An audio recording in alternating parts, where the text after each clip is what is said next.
লাভ নেই। মহাকুম্ভ আমি নাইবা বললাম, ওটা এখন মৃত্যু কুম্ভ হয়ে গেছে,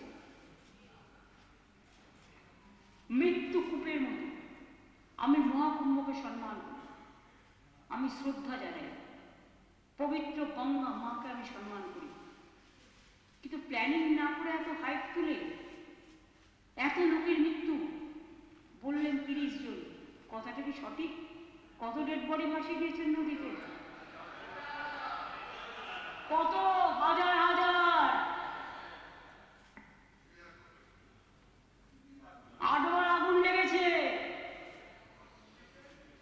বড় লোক আর ভিআইপিদের জন্য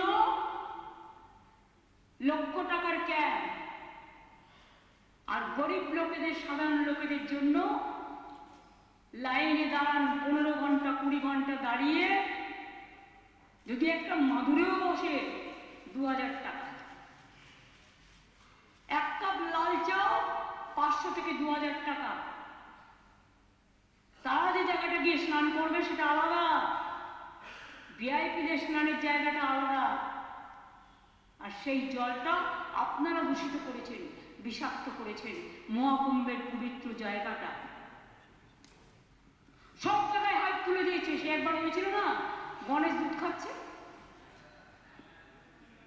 সব ওখানে স্নান করো নাহলে পবিত্র হবে না।